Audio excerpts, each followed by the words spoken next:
সুপ্রিয় শিক্ষার্থী, শুভেচ্ছা নিও। তোমরা কেমন আছো? নিশ্চয়ই ভালো। আমি এবিএম আক্তার হোসেন, সহকারী প্রধান শিক্ষক, অন্নদানগর দ্বিমুখী বালিকা উচ্চ বিদ্যালয়, পীরগাছা, রংপুর। আমি হাজির হয়েছি সপ্তম শ্রেণীর গণিত নিয়ে। আমাদের আজকের পাঠ নবম অধ্যায় ত্রিভুজ। শুরুতেই আমরা ত্রিভুজ সংক্রান্ত কিছু মৌলিক তথ্য জেনে নিই। তোমরা তোমাদের জ্যামিতি বক্সে এই ধরনের দুটি ত্রিভুজ দেখে থাকো। তো এই ত্রিভুজ সংক্রান্ত যে মৌলিক তথ্যগুলি আমাদের একান্ত জানা প্রয়োজন সেগুলি হলো: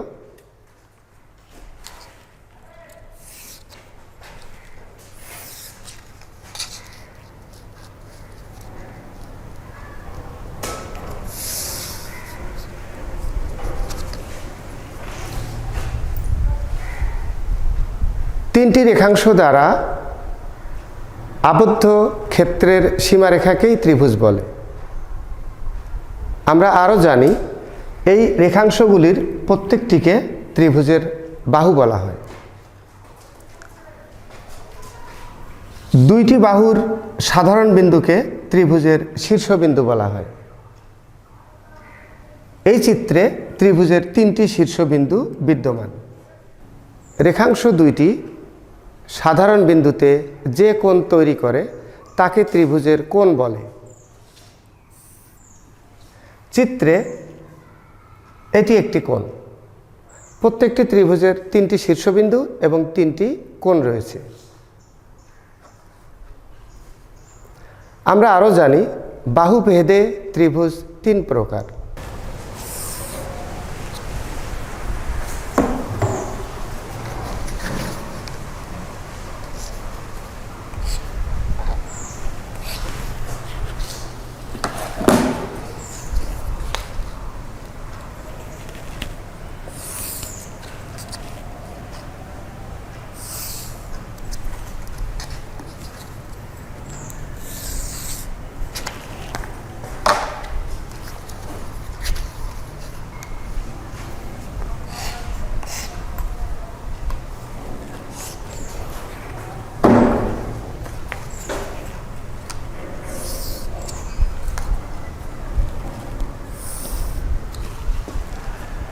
প্রথম ত্রিভুজের তিনটি বাহুকে আমি সমান করে এঁকেছি, অর্থাৎ তিনটি রেখাংশই সমান, এই জন্য এটি সমবাহু ত্রিভুজ। শিক্ষার্থীবৃন্দ, পরের ত্রিভুজটির দুইটি বাহু সমান, সুতরাং এটিকে আমরা বলে থাকি সমদ্বিবাহু ত্রিভুজ।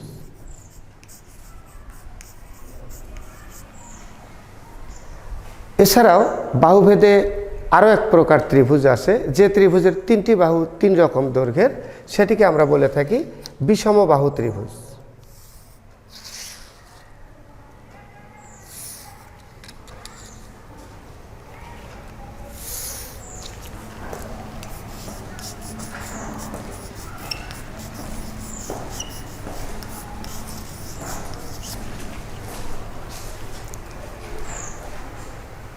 তাহলে আমরা আরেকবার জেনে নেই, বাহুভেদে ত্রিভুজ তিন প্রকার: সমবাহু ত্রিভুজ, সমদ্বিবাহু ত্রিভুজ এবং বিষমবাহু ত্রিভুজ।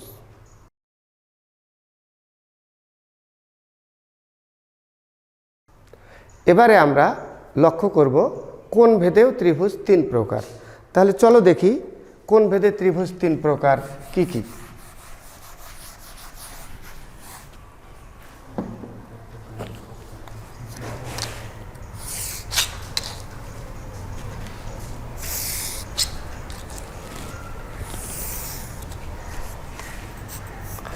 যে ত্রিভুজের একটি কোণ সমকোণ সেটিকে আমরা বলে থাকি সমকোণী ত্রিভুজ।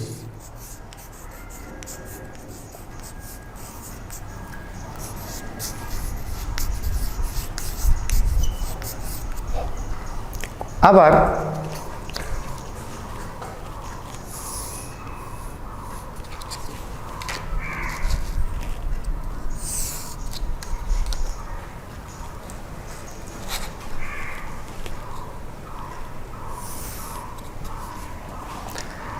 যে ত্রিভুজের প্রত্যেকটি কোণ সূক্ষ্মকোণ সেগুলিকে আমরা বলে থাকি সূক্ষ্মকোণী ত্রিভুজ।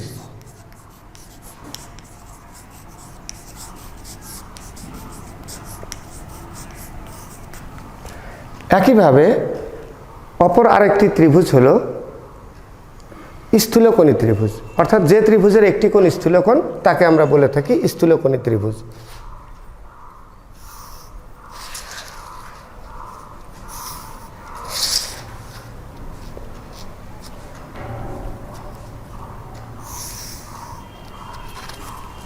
তোমরা লক্ষ্য করো এই ত্রিভুজের একটি কোণ স্থূলকোণ, সুতরাং এই ত্রিভুজের নাম স্থূলকোণী ত্রিভুজ।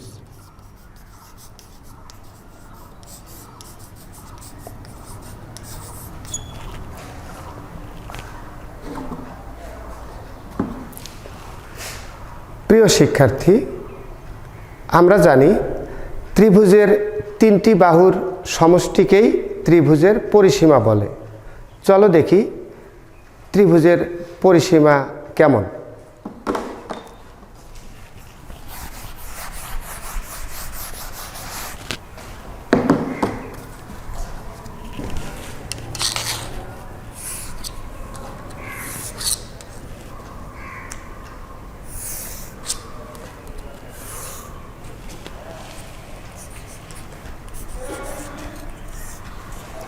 মনে করি এখানে এবিসি একটি ত্রিভুজ।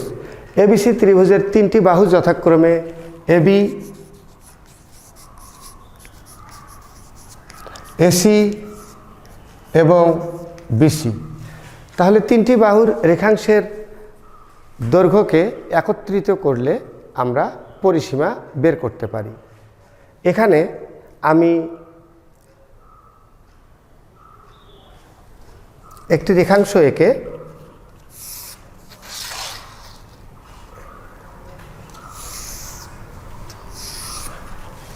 এবিসি ত্রিভুজের পরিসীমা দেখানোর চেষ্টা করছি।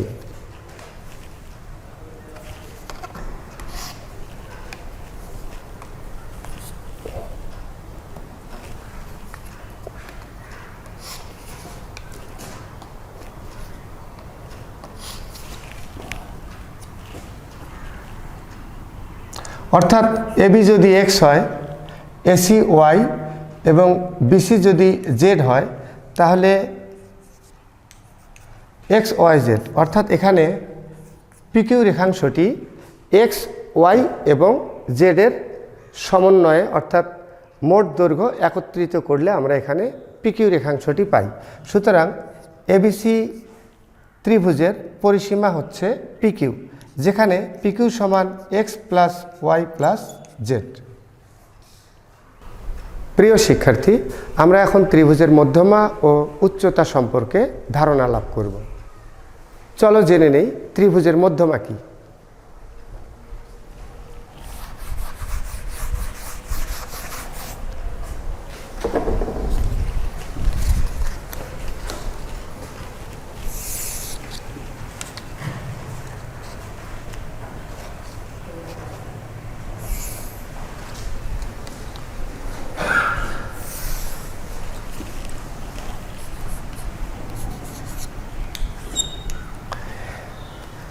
লক্ষ্য করো এখানে এ বি সি একটি ত্রিভুজ।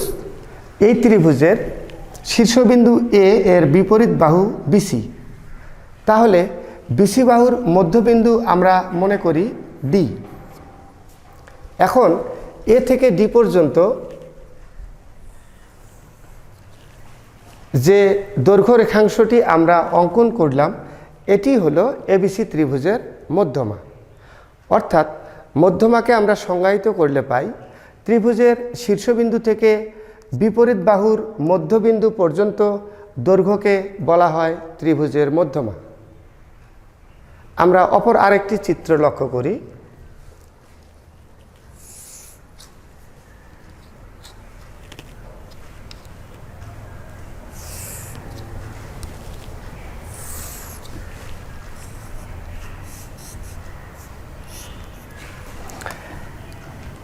এই ত্রিভুজটিতে দুটি বাহু সমান, অর্থাৎ এটি সমদ্বিবাহু ত্রিভুজ। সমদ্বিবাহু ত্রিভুজ হলে আমরা জানি যে শীর্ষবিন্দু থেকে বিপরীত বাহুর মধ্যবিন্দু পর্যন্ত একটি লম্ব অঙ্কিত হয়। সেই ক্ষেত্রে এই ত্রিভুজের মধ্যমা হচ্ছে এটি। শিক্ষার্থীবৃন্দ, এখন আমরা জানব ত্রিভুজের উচ্চতা কী। তোমরা নিশ্চয়ই এতক্ষণের আলোচনায় অনেক তথ্য পেয়েছো, অনেক ধারণা লাভ করেছো। উচ্চতাও মধ্যমার মতোই, এখানে একটু তফাৎ আছে। অর্থাৎ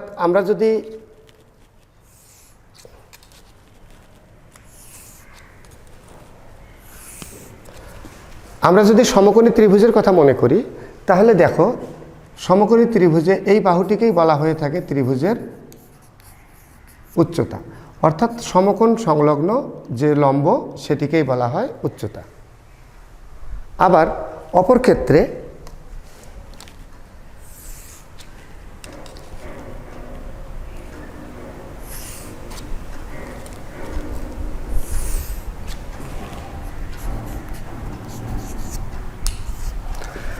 পাশের চিত্রের দিকে লক্ষ্য করলে আমরা দেখতে পারি এবিসি ত্রিভুজ। এবিসি ত্রিভুজের শীর্ষবিন্দু এ থেকে বিপরীত বাহু পর্যন্ত যে লম্ব দূরত্ব সেটিকেই আমরা ত্রিভুজের উচ্চতা বলে থাকি। এই ক্ষেত্রে ত্রিভুজের উচ্চতা এবং ত্রিভুজের মধ্যমার একটু পার্থক্য আছে। আমরা একটি সমদ্বিবাহু ত্রিভুজে সেই বিষয়টি স্পষ্ট করার চেষ্টা করছি।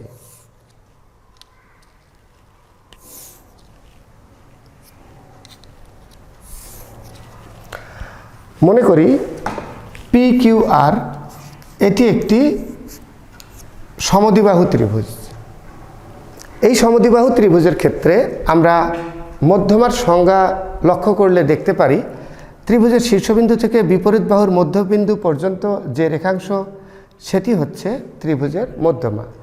আবার উচ্চতার সংজ্ঞা পর্যালোচনা করলে আমরা এখানে দেখি ত্রিভুজের শীর্ষবিন্দু থেকে বিপরীত বাহু পর্যন্ত যে লম্ব দূরত্ব সেটি হলো ত্রিভুজের উচ্চতা। সেই ক্ষেত্রে সমদ্বিবাহু ত্রিভুজের উচ্চতা এবং মধ্যমা একই হয়ে থাকে।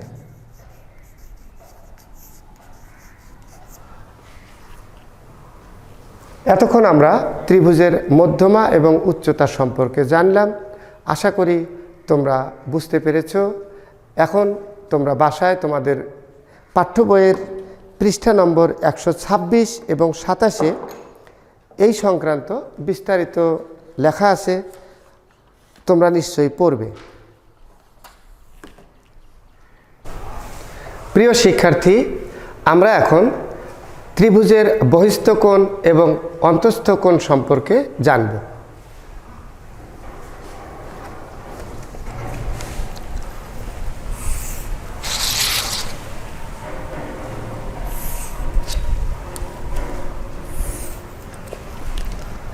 বোর্ডের ত্রিভুজটি লক্ষ্য করি। একটি ত্রিভুজের যে কোনো বাহু বর্ধিত করলে যে কোণ পাওয়া যায় তাই ওই ত্রিভুজের বহিস্থ কোণ। এখানে আমরা ত্রিভুজের নিচের বাহুটিকে বর্ধিত করলাম।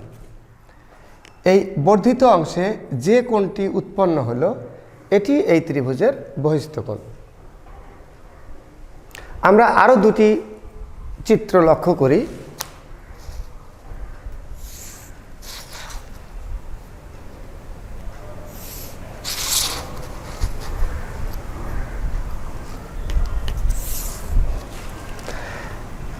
নিচের চিত্রে এই বাহুটিকে বর্ধিত করা হয়েছে, সুতরাং এখানে বহিস্থ কোণ হবে এটি। এমনিভাবে অপর চিত্রে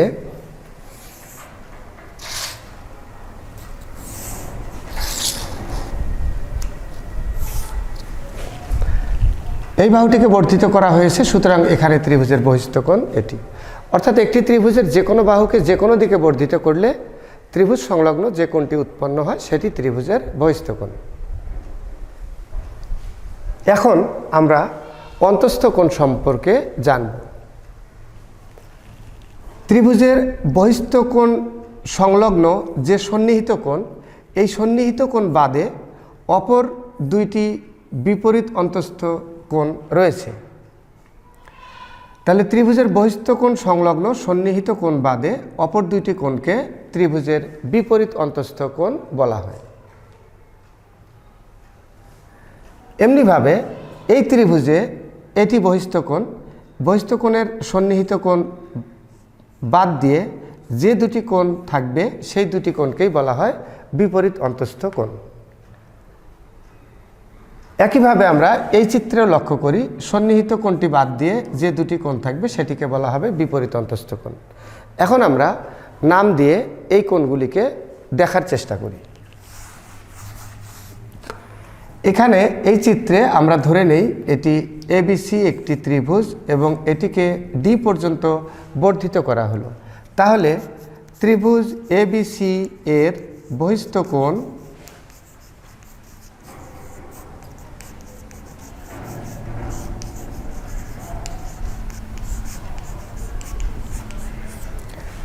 এসিডি, ত্রিভুজ এবিসি এর বহিস্থ কোণ এসিডি। তাহলে এই ত্রিভুজের এই বহিস্থ কোণের বিপরীত অন্তস্থ কোণ দুইটি আমরা দেখি।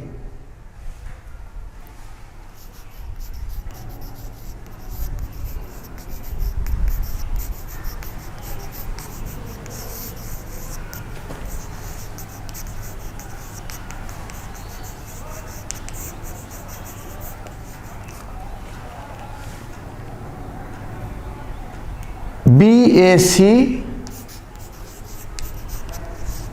এবং কোণ এবিসি।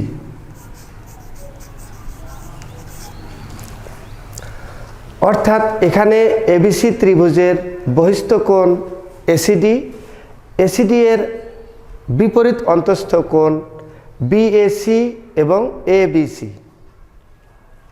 প্রিয় শিক্ষার্থী, আশা করি এতক্ষণ ধৈর্য সহকারে আলোচনায় অংশগ্রহণ করে তোমরা নিশ্চয়ই ত্রিভুজ সম্পর্কে সম্যক ধারণা লাভ করেছ। আমরা আজকের আলোচনায় শুরু থেকে যে বিষয়গুলি জানলাম তা হলো ত্রিভুজ কি, ত্রিভুজের শীর্ষবিন্দু কি,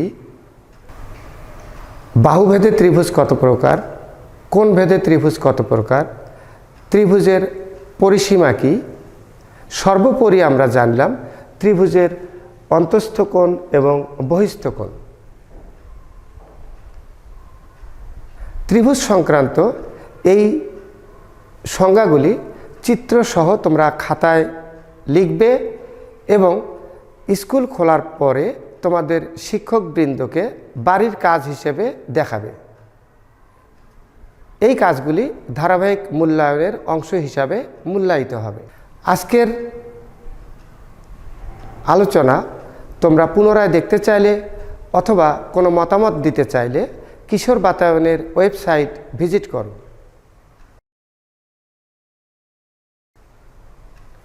এতক্ষণ সাথে থাকার জন্য সবাইকে ধন্যবাদ।